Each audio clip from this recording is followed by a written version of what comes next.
देऊन सुद्धा चौकशी केली नाही, म्हणूनच आपण एसआयटीची मागणी करतोय. तर एसआयटी चौकशी एसआयटी नेमणार का एवढं सांगावं. मंत्री महोदय बसून घ्या, बसून घ्या. मंत्री महोदय एक मिनिट बसून घ्या, आपण बसून घ्या, बसून घ्या. पाटील साहेब, नरसाहेब, बाळासाहेब. सन्माननीय सदस्य पाटील साहेबांनी वटाण्याच्या संदर्भातला जो मुद्दा उपस्थित केलेला आहे, या विषयाची आयुक्त पातळीवरनं याची चौकशी केली जाईल. ऐकून घ्या, आयुक्त पातळीवर ऐकून घ्या, ऐकून घ्या. ठीक आहे. सचिव ऐकून घ्या, ऐकून घ्या, ऐकून घ्या, ऐकून घ्या. मग पूर्ण उद्या पाटील साहेब त्यांचं पूर्ण उद्या, मग बोला आपण. सचिव पातळीवरनं या विषयाची चौकशी केली जाईल. महोदय, 5 घ्यायचे. ही लक्षवेधी ज्या विषयात मांडली हा खरंच खूप गंभीर विषय आहे. अध्यक्ष महोदय, प्रधानमंत्री पोषण शक्ती निर्माण योजनेअंतर्गत जवळपास महाराष्ट्रातल्या स्थानिक स्वराज्य संस्था असतील, खाजगी शाळा असतील, अनुदानित शाळा असतील, यामध्ये 1ली ते 8वीच्या विद्यार्थ्यांना मध्यान्ह भोजन दिलं जातं. त्यामध्ये पटसंख्या घसरू नये, पटसंख्या राहावी हा उद्देश आहे. अध्यक्ष महोदय, पण आपल्या राज्यात या योजनेत खूप मोठा भ्रष्टाचार झालेला आहे. अध्यक्ष महोदय, उत्तरात सांगितलंय मंत्री महोदयांनी की 25-26 मध्ये जवळपास 2447 कोटीची तरतूद आहे या योजनेसाठी. अध्यक्ष महोदय, यात काय झालं, यात यांनी इंधन आणि भाजीपाल्याची रक्कम शाळा स्तरावर वर्ग केली आणि धान्य असेल, तांदूळ असेल इत्यादीसाठी पुरवठादारांचं टेंडर काढलं. अध्यक्ष महोदय, ही टेंडर प्रक्रिया राबवली शिक्षण संचालकाने. या टेंडर ज्यावेळेस काढलं त्यावेळेस एकच उदाहरण देतो, तांदळाच्या बाबतीत तर खूप मोठ्या तक्रारी आहेत, पण एकच उदाहरण देतो.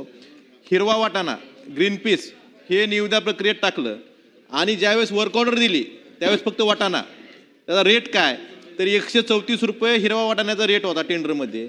आणि ज्यावेळेस तुम्ही वर्क ऑर्डर देता जिल्हा स्तरावर त्यावेळेस फक्त वाटाणा हा शब्द टाकला, जवळपास 100 रुपयाचा फरक आहे.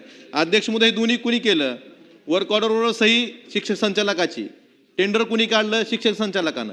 मग 100 रुपये किलो मागं, म्हणजे टेंडरमध्ये हिरवा वाटाणा आणि तुमच्या वर्क ऑर्डरमध्ये साधा वाटाणा आणि पुरवठाही साधा वाटाण्याचा. अध्यक्ष महोदय, उत्तरात मंत्री महोदयांनी सांगितलं की जो माल आहे त्याची तपासणी NABLच्या लॅबमार्फत केली गेली आणि त्याचे नमुने जिल्हा स्तरावर पाठवले गेले. मला त्यांना विचारायचं आहे की लॅबमध्ये तुम्ही हिरवा वाटाणाच पाठवला असेल, त्याचे नमुने जिल्हा स्तरावर पाठवले असतील, तरी राज्यातल्या जवळपास सर्व जिल्ह्यांनी, सोलापूर जिल्हा वगळला तर बाकीच्या सर्व जिल्ह्यांनी याची देयकं काढली. म्हणजे हिरवा वाटाण्याचे नमुने असताना तुम्ही देयकं ज्यांनी पुरवठादारांनी सादर केली त्यांनी का सादर केली, म्हणजे चुकीची देयकं सादर करणारे त्यांची देयकं जे काढली त्यांनी हिरवा वाटाण्याच्या ऐवजी पांढऱ्या वाटाण्याची पुरवठा झाला असताना सुद्धा हिरवा वाटाण्याची देयकं अदा केली गेली.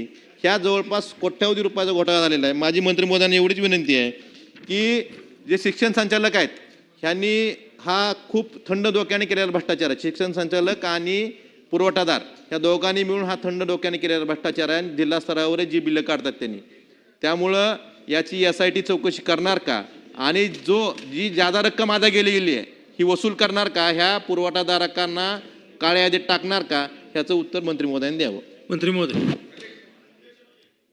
अध्यक्ष महोदय, प्रधानमंत्री पोषण शक्ती निर्माण योजनेच्या अंतर्गत जो काही विद्यार्थ्यांना आहार पुरवला जातो त्यामध्ये साधारणपणे प्राथमिक शाळेच्या विद्यार्थ्यांच्यासाठी 4 रुपये 19 पैसे धान्याचा माल पुरवठा करणं आणि इंधन आणि भाजीपाल्याच्यासाठी 2 रुपये 59 पैसे आणि उच्च प्राथमिकच्यासाठी 6 रुपये 29 पैसे धान्याचा माल पुरवठा करणं आणि 3 रुपये 88 पैसे इंधन आणि भाजीपाला, म्हणजे तो स्थानिक पातळीवर तो निधी त्या ठिकाणी अदा केला जातो. अध्यक्ष महोदय, या विषयाची जेव्हा निविदा निघते तर UDIS वरनं त्या शाळेमध्ये त्या जिल्ह्यामध्ये किती विद्यार्थी आहेत साधारणपणे त्या विद्यार्थ्यांच्या संख्येप्रमाणे याचं कॅल्क्युलेशन वर्कआउट करून ती निविदा त्या ठिकाणी काढली जाते. यामध्ये साधारणपणे त्यावेळेस त्या अन्नपदार्थाचे मार्केटमध्ये काय दर आहेत, बाजार समित्यांमध्ये त्याचे काय दर आहेत हे सर्व पाहून आणि त्याचे सॅम्पल्स पण त्या ठिकाणी घेतले जातात. जे काही नमुने त्या ठिकाणी घेतले जातात ते नमुने प्रमाणित लॅबमध्ये त्या ठिकाणी तपासले जातात आणि मग ती निविदा त्या ठिकाणी निश्चित केली जाते. अध्यक्ष महोदय, हा माल जेव्हा पुरवठा दर 2 महिन्याला केला जातो तर साधारणपणे त्या शाळेचे मुख्याध्यापक, त्याचं शाळा व्यवस्थापन समिती आणि अन्न शिजवणारे जे काही आपले कर्मचारी आहेत यांच्या उपस्थितीमध्ये तो माल त्या ठिकाणी दिला जातो. आता सन्माननीय आमदार महोदयांनी जो काही पाटील साहेबांनी मुद्दा उपस्थित केलेला आहे, निविदामध्ये ही वस्तुस्थिती आहे की ग्रीन पीस असा त्या ठिकाणी उल्लेख आहे आणि वर्क ऑर्डरमध्ये वटाणा असं त्या ठिकाणी दिलेलं आहे.